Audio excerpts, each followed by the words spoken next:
So hi guys, good evening to all of you. I hope you all are good and today I am continuing our chapter number 3 from the book of Ryan. और हम लोगों ने जैसे last class के अंदर classicals का topic start किया था, क्लासिकल रेवोल्यूशन, केनेजियन रेवोल्यूशन, ये हम लोगों ने लास्ट क्लास तक पढ़ लिया था। अब मैं यहीं से कंटिन्यू कर रहा हूँ। तो हम लोग जनरली प्रोडक्शन फंक्शन स्टडी कर रहे हैं। हमारा मेन फोकस क्लासिकल्स पर है। हमें आज दो तीन चीजें सीखनी है।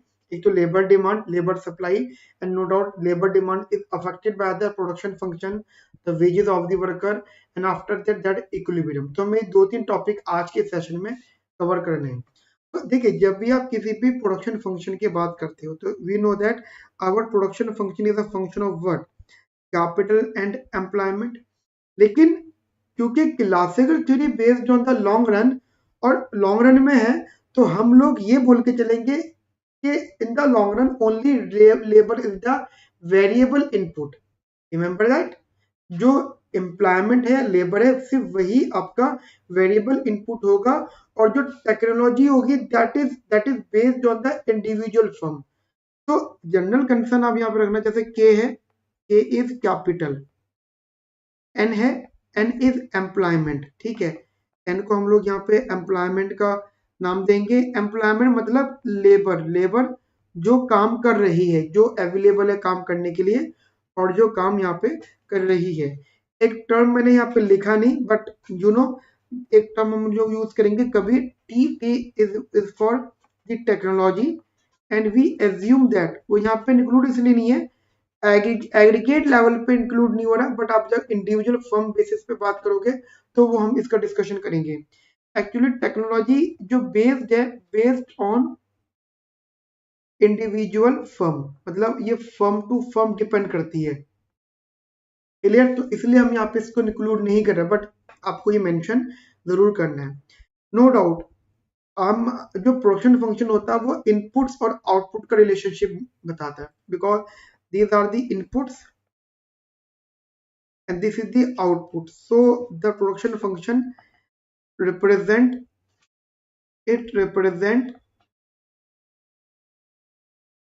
the relationship between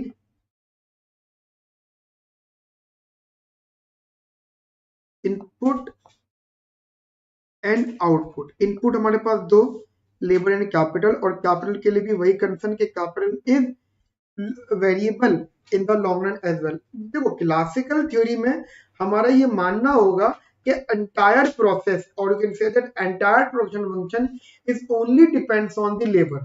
ठीक है, दूसरा उस पर कोई इम्पैक्ट नहीं होगा। ठीक है, तो हमारा कंसर्न बेसिकली क्या है, व्हाट वी एज्यूम हियर, हमारी एक अजम्पशन यहाँ पे रहने वाली है, दैट अजम्पशन इज व्हाट, कि जो कैपिटल है, capital is constant, capital is constant, and we have the only labor, so labor is variable. What is explained, that output change, मतलब क्या ये एक्सप्लेन कर रहा है कि जो हमारा आउटपुट होगा, the output will change only because of the labour. Okay, मेरे साथ लिखते रहना आप लोग, output changes only due to changes in labour input. Clear? यहां तक मेरी बात आपको समझ में आ गई? गाइस देखिए, मेरे पास जैसे हमने डिस्कस किया कि हमारे पास एक आउटपुट फंक्शन है, that is y is equal to function of capital and employment, और ये हमें बहुत अच्छे से पता है कि ठीक है। अब वैसे तो हम क्लासिकल्स का डिस्कशन करेंगे, बट मैं जनरल इस प्रोडक्शन फंक्शन की बिहेवियर की बात कर रहा हूँ, क्योंकि ये आपकी थोड़ी सी इकोनॉमिक्स को पॉलिश भी करवा रहा है। ठीक है, हम अगर जनरल इसके बिहेवियर की बात करते हैं, तो हमारा जो कि फंक्शन लेबर का मेन फंक्शन है, कैपिटल लेबर दोनों का, बट लेबर की हम लोग बात कर रहे हैं, कैपिटल को हम लोग फिक्स्ड मान रहे हैं। ठीक है, फिक्स्ड का मतलब capital, your output is unaffected by change in capital. ठीक है, तो हमारे पास बिहेवियर के नाम पे जनरली वैसे तो तीन ही प्रकार के बिहेवियर आते हैं, लेकिन हम लोग यहाँ पे रिटर्न्स की अगर बात करें तो कभी कभी एक्सट्रीम केस की बात करेंगे, दैट इज नेगेटिव रिटर्न।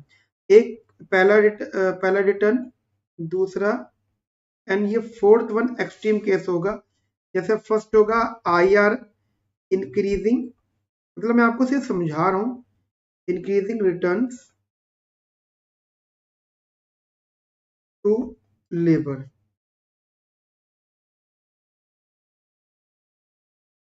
ठीक है,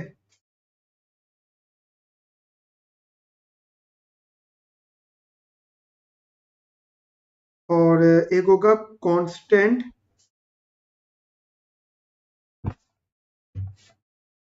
returns to labour.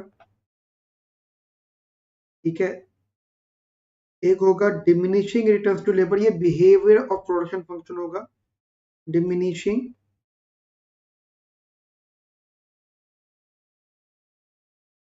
Returns to labour. और एक होगा नेगेटिव रिटर्न्स।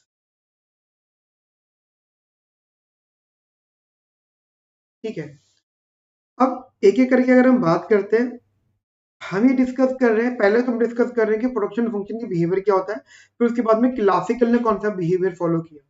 देखो, जब हम कहते हैं इंक्रीजिंग टर्म्स टू लेबर, इसका मतलब your output increases more than proportionately change in the labour. मतलब in this case your change in output will greater than change in labor.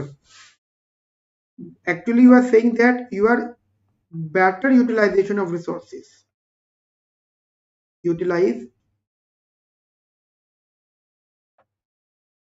the resources. मतलब if you increase the labor, मतलब आप double कर रहे हो, तो your output will increase by more than double. ठीक है, और better utilize, and जो कांस्टेंट वाला होता है, constant means what, that your change in output is exactly change in labor. If you double your labor, then your output will exactly doubled the previous one.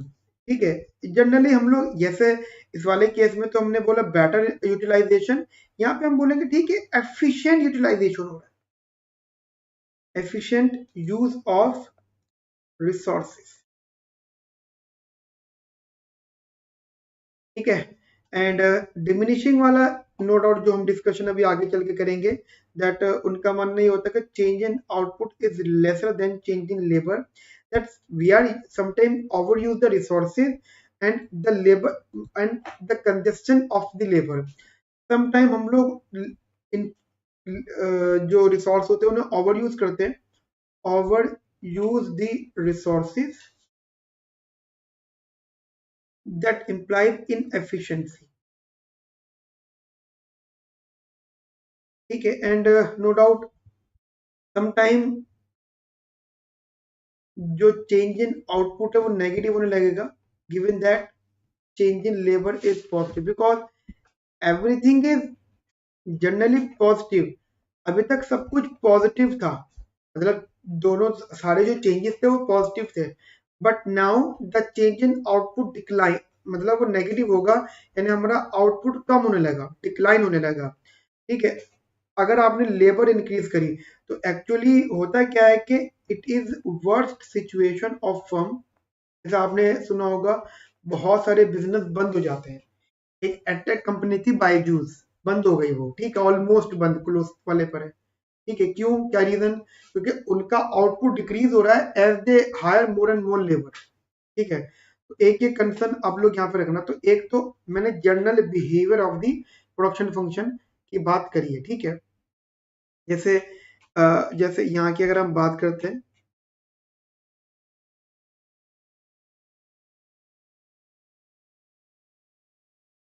मान लो ये production function, production function, production function, production function. ठीक है, ये output, ये labour, ये output, ये labour, ये output, ये लेबर, ये आउटपुट, ये लेबर। ठीक है, अब इस वाले केस में प्रोडक्शन फंक्शन ये बनेगा, इस वाले में प्रोडक्शन फंक्शन ये स्ट्रेट फॉरवर्ड बनेगा, इस वाले में प्रोडक्शन फंक्शन ऐसा बनेगा, ये वाला हमारा थर्ड वाला है। ठीक है, डिमिनिशिंग वाला। ठीक है, इसकी वजह से आपका एमपीएन डाउनवर्ड स्लोपिंग बनेगा, y is equal to function of n, और ये आपको कुछ ऐसा बनेगा y is a function of n. So this is the worst situation. As you hire more and more labour you will get negative output. ठीक है. Similarly एक concern यहाँ पे एड ऑन होता है that marginal product of labour.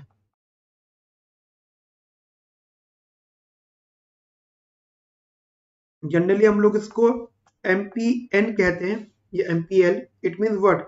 It is the additional output produced by adding one more unit of labor. ठीक है.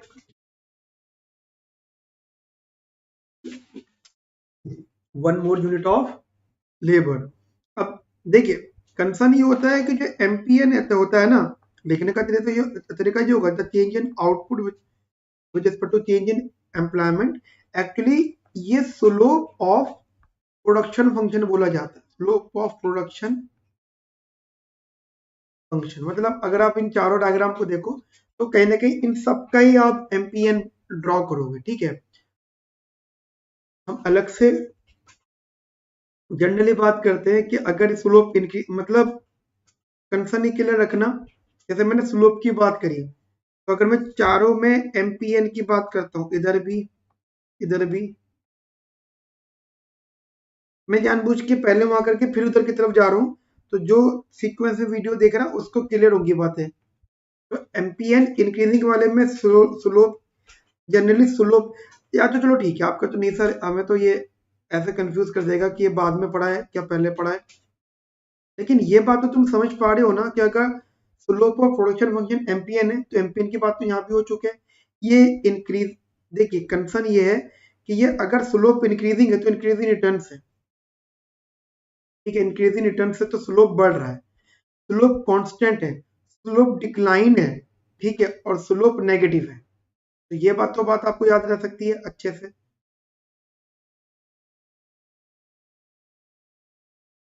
ठीक है. तो एक ये चीज आप लोग अपने माइंड में रखिएगा. एंड आफ्टर दैट यहाँ पे यहाँ पे एक काम करते हैं, हम छोटा सा एक नोट क्लियर कर लेते हैं. That note value that is किसी भी प्रोडक्शन फर्म में कुछ चीजें इंपॉर्टेंट होती है, जैसे जैसे technological nature of production function. Technological nature of production function. ठीक है.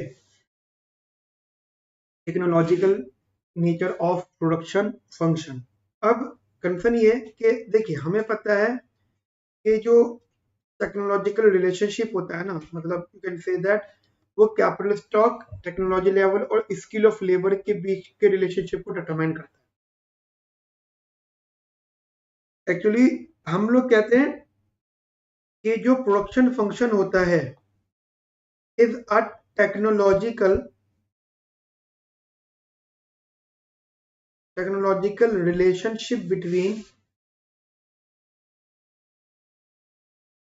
relationship determined by capital stock,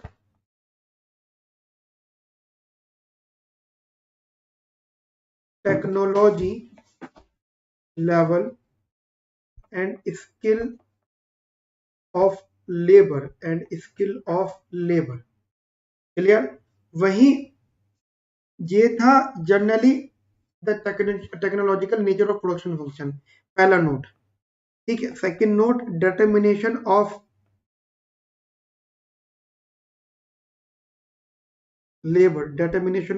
labour. तो देखिए क्लासिकल इकोनॉमिक्स के अकॉर्डिंगली कोई भी अगर इक्विलिब्रियम लेबर है तो that depends on demand for labour and supply of labour, जिसको आगे चल के हम लोग अभी मतलब आज ही लेबर मार्केट में डिस्कस करेंगे, यहाँ पे लेबर डिमांड, लेबर सप्लाई वगैरह डिस्कस होगा। समझ में आई मेरी बात आपको यहाँ तक? तो मैं एक्चुअली आज के सेशन में हम लोगों ने 3.3 सेक्शन डिस्कस करा है, ठीक है। अब इसी में है मैं दूसरा जो सेक्शन ऐड ऑन कर रहा हूँ, section is 3.4 that is the employment. अब हम लोग यहाँ पे मतलब क्लासिकल थ्योरी को पढ़ेंगे। ये तो हमने जनरल कंसेप्ट पढ़ लिया। Now introduce the topic 3.4 employment and we are focus the classical theory, ठीक है। We generally focus the classical theory. देखिए हम लोग यहाँ पे कुछ अजम्पशंस बेसिकली मान के चलते हैं इन द क्लासिकल थ्योरी। वैसे तो क्लासिकल थ्योरी की काफी सारी अजम्पशंस हैं, बट हम सिर्फ लेबर मार्केट से रिलेटेड अजम्पशन फॉलो करेंगे, ठीक है। तो देख लेते हैं, एक बार एग्जाम में कभी कभी आ जाती है। Number one is basically the labour market works perfectly, मतलब there is a perfect competition in the input market. Perfect competition in input market, इसका मतलब समझते हो आप, हाइपोथेटिकल है but it's same. Input market, input market मतलब आप उसे लेबर मार्केट कह सकते हो, ठीक है बेटा। ओके, ऐसी जैसे आप ऐसे मान लो ना, जैसे दो सेक्टर्स हैं, ठीक है, सेक्टर ए और सेक्टर बी। सेक्टर ए और सेक्टर बी, तो सेक्टर ए की वजह डब्ल्यू ए, सेक्टर बी की वजह डब्ल्यू बी, तो ये दोनों बराबर मानेंगे हम लोग। दैट इज नो डाउट, ठीक नहीं है ये कि मतलब एक सेक्टर के दूसरे सेक्टर में एफिशिएंसी स्केल सब अलग अलग हो जाता है, बट ठीक है, वो हम लोग इन सब चीजों को सेम मानेंगे। मतलब दिल्ली यूनिवर्सिटी में जो आपका कॉलेज प्रोफेसर है, आपने मोस्ट ऑफ द टाइम भी देखा होगा कि वो कॉलेज प्रोफेसर मतलब बहुत हाईफाई जगह से पढ़ के नहीं आ रहा। मतलब कभी सुना है कि आपके कॉलेज के अंदर ऑक्सफोर्ड यूनिवर्सिटी से पीएचडी करा हुआ बंदा आपको पढ़ाने आ रहा है वहां पे? नहीं, उनका लेवल अलग होगा, वो डी स्कूल में जाएंगे पढ़ाने, जबकि they are eligible to teach the UG also, ठीक है। यूजी वालों को भी पढ़ा सकते हैं, वो पढ़ाना है उनको चाहिए, ठीक है। बट उनका मेन प्रेफरेंस अपग्रेडेड वर्जन होता है। क्यों? क्योंकि उन्हें पता है कि मैं कहीं से भी आऊँ, मेरी सैलरी बराबर होगी as compare to other person, ठीक है। दूसरी चीज, जब हम कहते हैं perfect competition, so we are also say that के everyone that all that rationality, मतलब firms and worker they are rational. जब रैशनल कहते हैं तो हम कहते हैं there is a perfect information, ठीक है। There is a perfect information, यहाँ पे क्या है, यहाँ पे हमारी जनरली परफेक्ट इंफॉर्मेशन है। क्लियर है मेरी बात आपको ये अच्छे से, बढ़िया से, बिंदास से? दूसरी चीज, वेजेस आर फ्लेक्सिबल, मतलब जैसे आपने मूवीज देखी होंगी, वहां पे प्रोटेस्ट होता है, स्ट्राइक होती है, क्यों? हमारी मांगे पूरी करो, वेजेस बढ़ाओ, है ना, मजदूरी बढ़ाओ, ऐसे कुछ बोलते हैं। तो वो तो पूरी पूरी फिल्म उसी बात पे निकल जाया करती थी जो हम देखते थे कभी। लेकिन एक्चुअली ये क्लासिकल के व्यूज थे। वेजेस फ्लेक्सिबल है, if someone ask for high wages दे दो उसे, बिकॉज प्राइजेस भी फ्लेक्सिबल होंगे यहाँ पे, ठीक है। तो ये एक्चुअली कंक्लूड कर रही थी तीनों assumption, there is no involuntary unemployment, involuntary unemployment, ठीक है। So there is no involuntary unemployment. Clear है मेरी बात आपको या नहीं? अच्छे से, बढ़िया से, बिंदास से, तो यहाँ तक चीजों को क्लियर रखना। हाँ, अब एक कंसर्न आता है द लेबर डिमांड। अब टॉपिक हम लोग यहाँ पे जो कंटिन्यू कर रहे हैं, that the labour demand.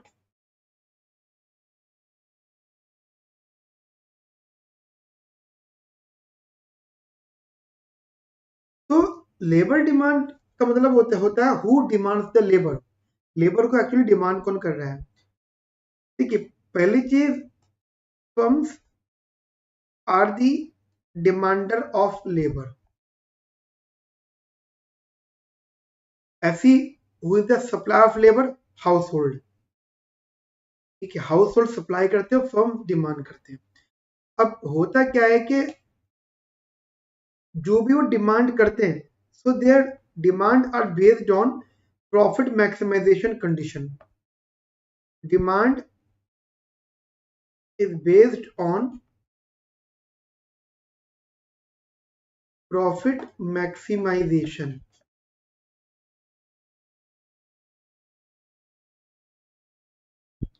Condition. ठीक है,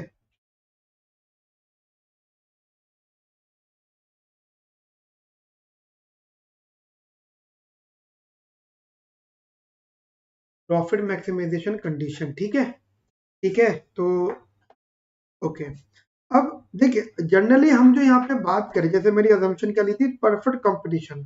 तो बिकॉज ऑफ परफेक्ट कंपटीशन हमारा प्रॉफिट मैक्सिमाइजेशन कंडीशन क्या होगा, that price is equals to marginal cost.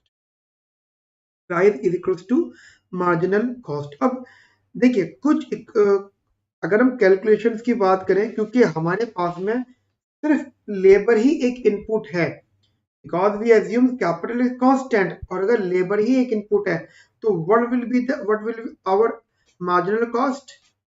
Marginal cost क्या होनी चाहिए, द कंसर्न इज व्हाट, मतलब ये कंडीशन है. या तो आप इसको ऐसे डिराइव कर लो, या फिर आप एक मेथड और मैं आपको बताता हूँ, दैट हमारे पास मान लीजिए प्रॉफिट फंक्शन होता है टोटल रेवेन्यू माइनस का टोटल कॉस्ट, कुछ ऐसा होता है. टोटल रेवेन्यू का फॉर्मूला होता है P multiply by y, total cost is what, जैसे लेबर कॉस्ट है तो W into L, W into L या डब्ल्यू इंटू एन, तो कुछ भी आप यहाँ पे बोल सकते हो. ठीक है, और मुझे पता है कि जो आउटपुट है it is a function of N minus का डब्ल्यू इंटू एन, ये प्रॉफिट है. अब अगर मैं अपने प्रॉफिट को एन के रिस्पेक्ट में डिफरेंशिएट करता हूँ, तो we will get what, that price into that is derivative of the output, और आउटपुट का डेरिवेटिव या स्लोप, उसी को तो हम यहाँ पे एमपीएन का नाम देते हैं, एंड माइनस का डब्ल्यू. एंड ठीक है, and for the profit maximisation put it equal to 0, so P multiply by MPN, P multiply by MPN is equal to W, या फिर MPN is equal to W upon में P. ये profit maximisation condition होती है. यहीं से अगर आप देखोगे तो ये जो कंसर्न था, मतलब दैट इज दिस, अब इसको ऐसे भी कह सकते हो, इसकी जगह ना ये कह सकते हैं हम लोग, या तो ये कह दो या फिर आप ये कह सकते हो price is equals to W upon में एमपीएन. तो कुछ लोगों के हिसाब से that no doubt this is the equilibrium price and this is the marginal cost. But ये मार्जिनल कॉस्ट बड़ी इंटरेस्टिंग वाली है. इंटरेस्टिंग वाली का मतलब कि जब एक्चुअली आप ये मार्जिनल कॉस्ट मतलब एडिशनल क्वांटिटी की बता रहे हो ना, तो आप वेज यहाँ पे एग्रीगेट नहीं बोलोगे, आप यहाँ पे वेज बोलोगे पर यूनिट क्या वेज पे की जा रही है. ठीक है, तो आप इसी तरीके से इसको समझ सकते हैं. तो कंडीशन आपकी वही थी यहाँ पे, राइट. क्लियर है मेरी बात आपको यहाँ तक. So that what we basically conclude here, so this is the function जहां से आपका लेबर डिमांड निकल के आएगा. क्लियर, बताइए मुझे कोई दिक्कत यहाँ पे किसी प्रकार की, इसे थोड़ा, क्योंकि देखिए ये क्वेश्चन से आएगा. अब अगर मैं इंटरप्रेट करूं, तो एमपीएन का मतलब था that you are saying that output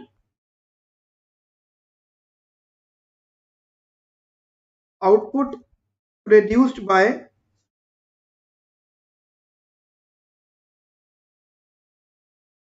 last worker, and similarly W by P is what, that real wages. ठीक है, you can say that purchasing power of wages, purchasing power of wages. Clear है मेरी बात आपको यहाँ तक अच्छे से, बढ़िया से. एक्चुअली कंसर्न ये है कि एक छोटा सा नोट यहाँ बना के रखो पहले. तो आप ये कहते हैं कि अगर W by P ज्यादा होगा MPN से, मतलब real wages are greater than output produced by worker, मतलब वर्कर ने प्रोडक्शन कम करी है बट रियल वेज यहाँ पे ज्यादा है, तो firm will hire less labor. Reduce कम किया है, पैसे ज्यादा ले गई, तो हायर लेस लेबर। और अगर ये W/P लेस देन होगा MPN से, अच्छा मैं MPL और MPN में कभी कभी एरर कर सकता हूँ, आप करेक्ट कर लेना। MPN तो हायर मोर लेबर, ठीक है। तो एक एक कंसर्न रखना, सो अगर MPN W/P के बराबर होगा तो फिर वो इक्विलिब्रियम यहाँ पे रहेगा। बट टेक्निकली अब यहाँ पे कंसर्न आता है, जो MPN है, MPN actually explain the MPN curve, labour demand, ठीक है। मतलब अगर आप डायग्राम बनाओ इसका MPN का, तो MPN जनरली कुछ इस प्रकार आएगा, ये MPN, और यहाँ पे तो ये कुछ इस प्रकार आएगा। क्लियर है मेरी बात आपको यहाँ तक? एक्चुअली और यही आपका आगे चल के लेबर डिमांड कर्व बनेगा। अंडरस्टैंडिंग आप लोग यहाँ पे रखिएगा। तो ये बात मुझे पता है कि ये जो MPN कर्व है, that MPN curve is a downward sloping, downward. अच्छा MPN कर्व या लेबर कर्व एक ही बात होगी, तो एक तो वो डाउनवर्ड स्लोपिंग होगा सबसे पहली बात, ठीक है, डाउनवर्ड स्लोपिंग। और डाउनवर्ड स्लोपिंग का reason is law of diminishing returns, ठीक है। क्लियर है मेरी बात आपको? एक अंडरस्टैंडिंग आप लोग यहाँ पे रखिएगा। तो ये it is also denoted as a labour demand. Clear, भूलोगे तो नहीं इस बात को। देखिए ये तो मैंने एक इंडिविजुअल फर्म की लेबर डिमांड की बात कर ली, बट अगर मैं आपसे एग्रीगेट लेबर डिमांड की बात करूं तो what about the aggregate labour demand? तो generally aggregate labour demand is what, the sum of all labour firms, ठीक है। मतलब you can say that it is written as ND, the ND denotes the aggregate demand of labor by all the firms, जितनी firm से वो कितनी demand यहाँ पे कर रही है। So it is a function of W upon में। मुझे पता है, क्लियर है आपको ये? हमको ये बात बहुत अच्छे से पता है कि इनवर्सली रिलेट कर रही है, मतलब दिस इज, मतलब जो रिलेशनशिप है, रिलेशनशिप क्लियर है दैट इनवर्स, ठीक है। इसको ऐसा नहीं लिख के ना, ऐसे लिख स्टेटमेंट के तौर पे कि there is a inverse relationship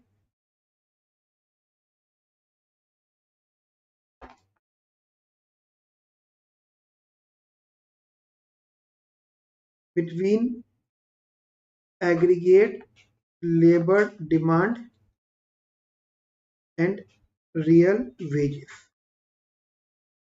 ठीक है। मतलब ये बात तो क्लियर है कि अगर W/P इंक्रीज करेगा, ठीक है, तो लेबर डिमांड कम होगी। हमें प्राइस टू डिमांड की तरफ जाना है, ठीक है।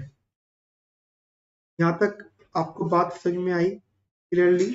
अच्छा एक चीज और इम्पोर्टेंट है, हम लोग कभी भी नॉमिनल वेजेस की बात नहीं करेंगे, we always talk about the real wages, because again prices एक बहुत इंपॉर्टेंट फैक्टर है, तो हम प्राइस भी इंक्लूड यहाँ पे करना होगा। अब जैसे आपने बोला है, हम ये बोलते हैं कि इंडिया में इनकम कम है, और या और आसान कर देता हूँ, रूरल एरिया में इनकम कम होती है, अर्बन एरिया में इनकम ज्यादा होती है। यही हम लोगों की मेंटेलिटी है। या अमेरिका में इनकम बहुत अच्छी है, लोग अमेरिका भागते हैं, और इंडिया में इनकम कम है। वेजेस की बात कर रहा हूँ। अगर हम उससे रियल वेजेस के टर्म में बात करें तो अमेरिका में सरवाइव करना, ठीक है, वो क्वालिटी ऑफ लाइफ मेंटेन करना जो आप अपने होम टाउन में मेंटेन कर रहे हो, उस क्वालिटी लाइफ को मेंटेन करने में आपको जो पैसे खर्च हो रहा है, 90% ऑफ योर हाई सैलरी वो वहां पे लग रहा है। मतलब एक जगह है न्यूयॉर्क, ठीक है, आपने सबने सुना होगा जगह, मेरे एक स्टूडेंट वहां गया था, तो उसका एक मानना ये था कि सर बहुत एक्सपेंसिव जगह है वो, कि मुझे एयरपोर्ट से अपने होटल जाने तक इंडियन रुपीज में 12,000 रुपये लगे थे। तो जो इंडियन रुपीज में 12,000 रुपये लग रहे हैं, टेक्निकली कोई बंदा अगर वहां पे 2 लाख रुपए महीना कमा भी रहा है, एग्जाम्पल दे रहा हूँ, तो वो 2 लाख रुपए तो उसके खाने और ट्रैवल में खत्म हो जाएंगे। वहीं अगर वो यहाँ पे अगर 50,000 भी कमा रहा है, तो शायद इतना ट्रैवल में और खाने में खर्च नहीं होगा। तो हम लोग प्राइस को इंक्लूड करके चलते हैं। We always talk about the price, not only the nominal. तो इसलिए हम इसको रियल वेजेस का नाम देंगे, एक बात।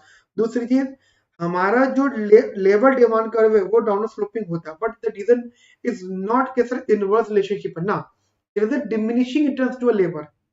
The reason is the diminishing returns to labour. तीसरी सबसे इंपॉर्टेंट बात, जो हमारी लेबर मार्केट इक्विलिब्रियम होगा वो हमें फुल एम्प्लॉयमेंट इंश्योर करेगा। ये जो मैंने तीनों चीजें बताई इसको आप लिख लीजिएगा, ये बहुत इंपॉर्टेंट ऑब्जर्वेशन है हमारे एग्जाम पॉइंट ऑफ व्यू। ये था हमारा लेबर डिमांड कंसर्न। अब कॉरस्पॉन्डिंगली हम डिस्कस करते हैं लेबर सप्लाई कंसर्न।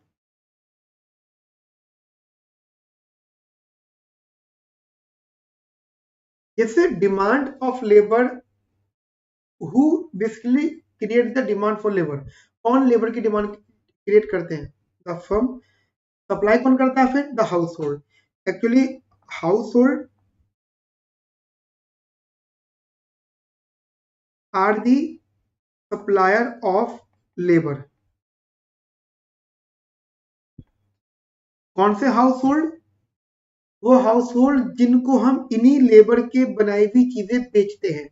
इमेजिन करो, इमेजिन करो, ये एक, मतलब कह सकते हो एक फर्म है, ठीक है, और यहाँ पे बहुत सारे लोग रहते हैं,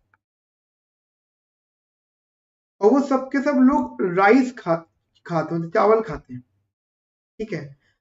अब ये फर्म राइस मिल है, फर्म मतलब मिल, फैक्ट्री है, चावल ही यहाँ पे वो होते हैं, ठीक है।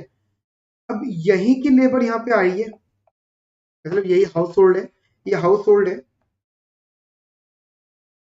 और हाउस होल्ड से लेबर आ रही है इस मिल में, काम कर रही है, चावल वाले का वर्क से रिलेटेड काम कर रही है, और फिर ये जो चावल को प्रोड्यूस कर रहे हैं, रिफाइन कर रहे हैं, नए नए वराइटीज में कन्वर्ट कर रहे हैं, फिर वो मार्केट में जा रहे हैं, और और यहाँ के जो वर्कर्स हैं वो एज अ वेजेस अपने यहाँ पे लेकर आ रहे हैं, और फिर मार्केट से एट द प्राइस, इसी प्राइस पर वो राइस वहां जा रहा है।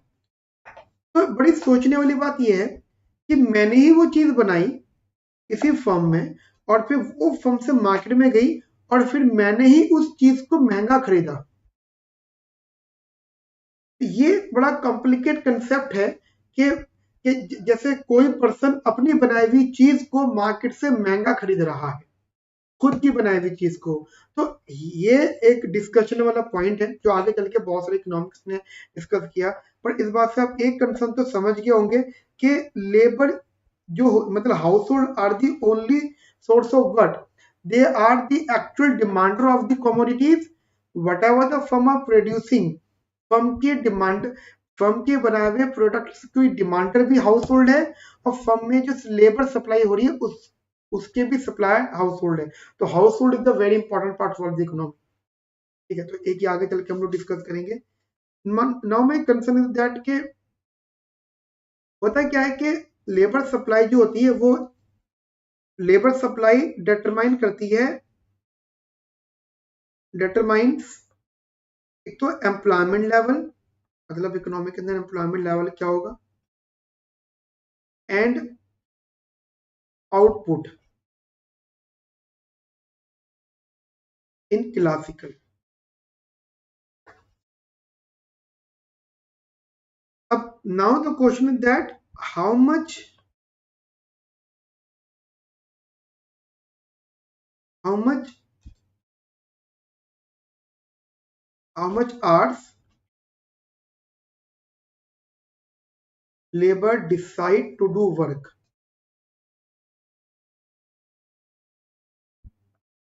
मतलब कितने घंटे वो काम करेगी लेबर, ये कैसे डिसाइड करती है? तो ध्यान रखना, everything is basically depends on the two things.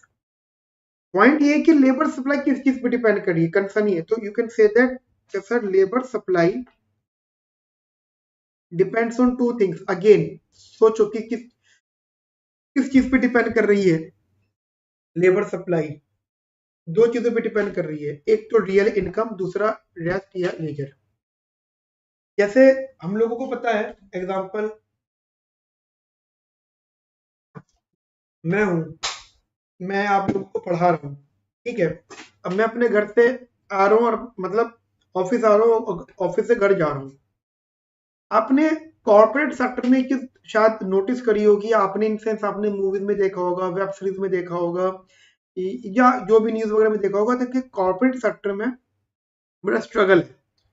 क्या स्ट्रगल है? ऑफिस टाइम, ऑफिस आए, ऑफिस में पूरे दिन काम किया, फिर ऑफिस टाइम के बाद जब घर गए हो तो फिर लैपटॉप लेके बैठे हुए पूरी रात, अगले दिन प्रेजेंटेशन दिखानी है या अगले दिन काम। और ये कोई एक दो दिन का काम नहीं होता, ये रेगुलर होता है। कॉर्पोरेट सेक्टर में बहुत स्ट्रगल, मतलब मैंने खुद काम किया है। 24 घंटे में सिर्फ सोने का समय मिलेगा, मतलब 24 घंटे में आप सिर्फ 5 से 6 घंटे सो सकते हो। उसके अलावा जितने पैसे दे रहे हो वो सारे डबल ट्रिपल निकाल लेंगे आपसे, ठीक है। तो कंसर्न क्या है? तो इसलिए बहुत सारे लोग कॉर्पोरेट सेक्टर से पीछे हटते हैं। दैट्स व्हाई गवर्नमेंट जॉब की डिमांड बहुत ज्यादा है, तभी वहां पे फिर लोग लगे रहते हैं, ठीक है। गवर्नमेंट जॉब की डिमांड बहुत ही ज्यादा है। अब पॉइंट ये है कि मैं ये कैसे डिसाइड करूंगा कि मेरे को काम करना चाहिए, नहीं करना चाहिए। दो चीजों पे डिपेंड करती है, labour supply depends on two things. एक तो मुझे इनकम क्या मिल रही है, depends on two things. Number one, real income. अगर मुझे दे रहे हैं बहुत सारे पैसे, जैसे एलन मस्क है, एलन मस्क के बारे में बोला जाता है कि वो इतना मेहनती आदमी है कि वो ऑफिस में ही सो जाता है, घर ही नहीं जाता। तो यार वो वर्ल्ड का सबसे अमीर आदमी भी, तो कितना अंधा पैसा है उसके पास। सोचो, मतलब नॉर्मल किसी वर्कर को नॉर्मल सैलरी में आप बोलोगे तो घर भी नहीं जाएगा, ऑफिस में 2 ढाई घंटे सो और काम करते रहे, काम करेगा वो नहीं। तो वो काम ही नहीं करेगा, वो डिसीजन ही नहीं लेगा। रियल इनकम पे प्लस उसे कितना आराम मिल रहा है। मैं अगर अपनी वाइफ को बोल दूंगा ना कि मैं ऑफिस में रहूंगा, मैं आऊंगा ही नहीं, 4-5 महीने में आऊंगा बस, तो मेरी वाइफ कहेगी काम छोड़, मतलब घर पे जाना जरूरी है। तो लेबर सप्लाई इन सब चीजों पे डिपेंड करती है। कंसर्न ये सबसे इंपॉर्टेंट ये होता है, सबसे ज्यादा इंपॉर्टेंट, द रेस्ट। रेस्ट का मतलब ये नहीं कि आराम कर रहा है, रेस्ट का मतलब होता है बंदा काम नहीं कर रहा। मतलब मैं सोचूं, मैं जिस दिन, जैसा आप लोग हो, या जैसा आपके घर में कोई जो जो जॉब करते हैं, हफ्ते में एक दिन छुट्टी होती है, तो मुझे बता दो वो छुट्टी वाले दिन बेचारे कितना रेस्ट कर लेते हैं। Student life is very interesting कि वो रेस्ट वाली होती है। पर मैं अपनी बात करूँ तो जिस दिन मैं छुट्टी पे होता हूँ उस दिन ओवर बिजी होता हूँ। तो मुझे लगता है कि मैंने पिछले 7-8 सालों में मुश्किल से टोटल 50 दिन भी रेस्ट करा होगा, टोटल सोने के टाइम के अलावा, नींद के अलावा। वो तो यार डिजर्विंग चीज है, अब नींद भी ले लोगे क्या हमारी, ठीक है। तो वो कंसर्न है। तो अब लेजर इंपॉर्टेंट होती है। हमें पता है कि जो लेजर होती है, लेजर इज बेसिकली, ये जो टर्म है लेजर, क्योंकि रियल इनकम तो हो गई that working hours multiply by wages, कितने घंटे में काम कर रहा हूं और कितने मेरी वेजेस क्या है। Leisure is basically what, the total time minus का वर्किंग आवर्स।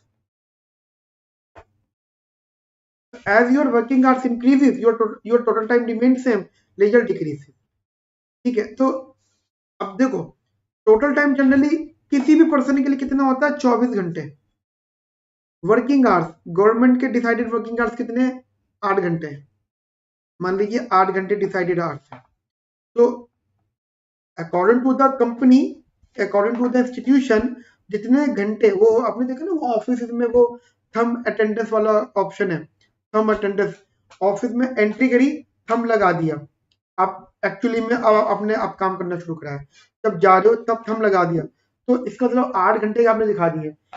ऑफिस आना, ऑफिस जाना, ऑफिस आने के लिए 1 घंटे की तैयारी करना, ऑफिस जाने के बाद 1 घंटा रेस्ट करना, कुछ इंक्लूड नहीं होगा।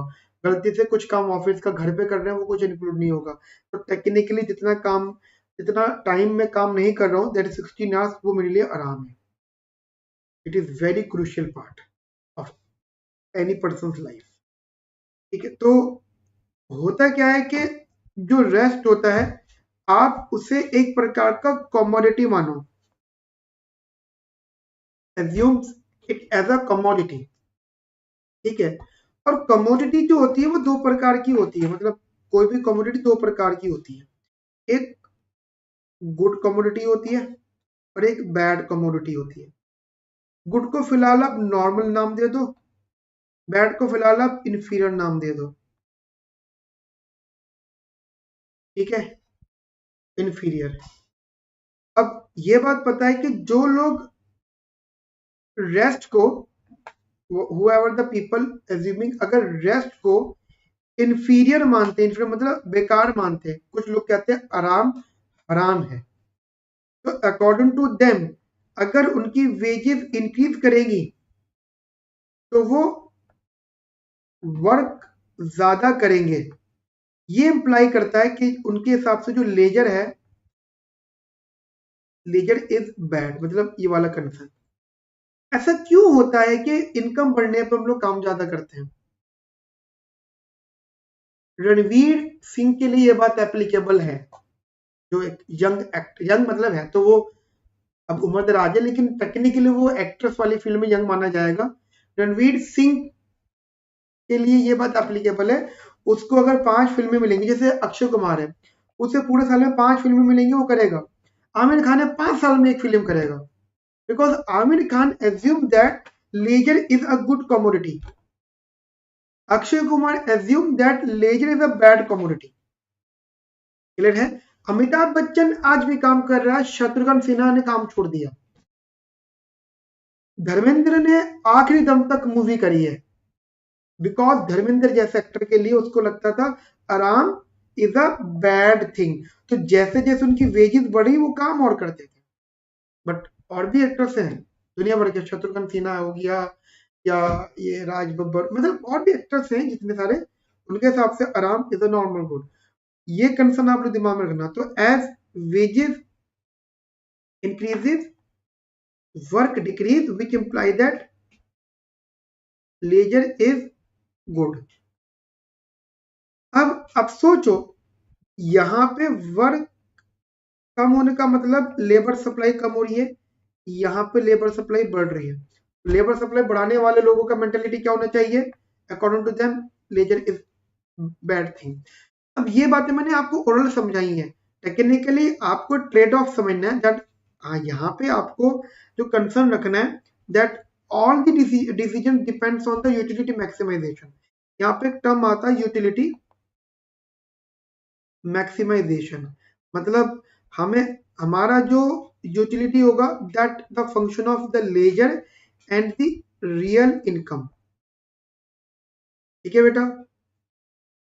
ये इन दोनों का फंक्शन होगा, मतलब एल फॉर लेजर एंड ये जो रियल इनकम है ना, actually real income is use for consumption, real income is use for consumption, ठीक है। ऑल्सो अगर कोई पूछता है what is the workers optimal choices,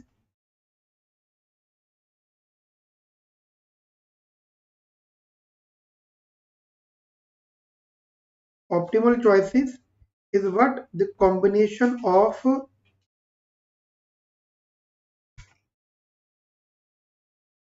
best combination, इसको बेस्ट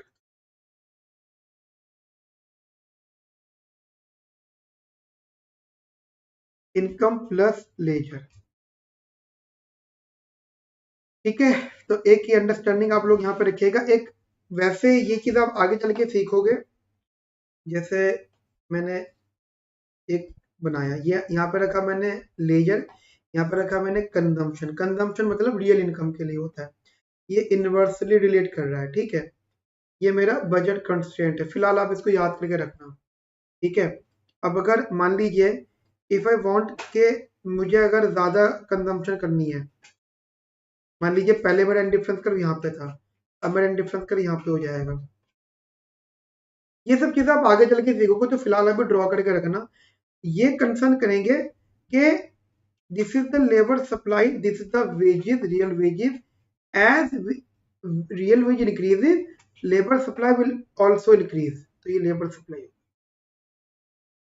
आप इस कंसर्न से समझ सकते हो, ये वाला जो कंसर्न है, as wages increases labour supply will increase. समझ में आई मेरी बात है आपको? नहीं? और ये जो मैंने बनाने का कोशिश करा था आपके लिए, मतलब इसको बस इतना बना के रखना, ठीक है। तो एक अंडरस्टैंडिंग हम यहाँ पे रखते हैं। ये फिलहाल एक पॉइंट होता है, मतलब इसे पॉइंट ए मान लो, तो ए पॉइंट जो होता है that is slope of budget line is equal to slope of IC. तो ये टेंजेंट होता है, तो इसके बेसिस पे आप लोग आउटकम निकालते हो। मतलब आप सोचिए, जैसे मैं आपको एग्जांपल देता हूँ, पहला आईसी इधर नहीं आएगा, मतलब एक आईसी आपको यहाँ आया तो दूसरा आईसी आपको यहाँ आएगा। और मान लीजिए अगर आप और डिमांड कर रहे हो, तो अब अगला आईसी यहाँ आएगा। तो हर बार आपका लेजर कम हो रहा है। अगर लेजर कम हो रहा है तो आपका वर्क बढ़ रहा है, तो वर्क में या लेबर सप्लाई में और रियल वेजेस में पॉजिटिव रिलेशनशिप है। यहाँ तक मेरी बात आपको समझ में आए बेटा? अच्छे से, बढ़िया से, बिंदास से उसका आप इसी तरीके से अपने माइंड में रखिए। तो आज वाली क्लास में मैं जनरली इतना रखता हूँ। अब इसकी जो नेक्स्ट क्लास होगी, क्योंकि ये थोड़ा सा बड़ा टॉपिक हो जाएगा, नेक्स्ट क्लास में मैं लेबर सप्लाई, लेबर डिमांड थोड़ा बहुत डिस्कस करके फिर इक्विलिब्रियम वाला टॉपिक डिस्कस करूंगा, एंड देन आफ्टर दैट हम लोग एग्रीगेट सप्लाई का डेरिवेशन करेंगे। तो आज के लिए इतना रखते हैं, मिलते हैं नेक्स्ट सेशन में। Have a nice day, thank you, bye bye, take care.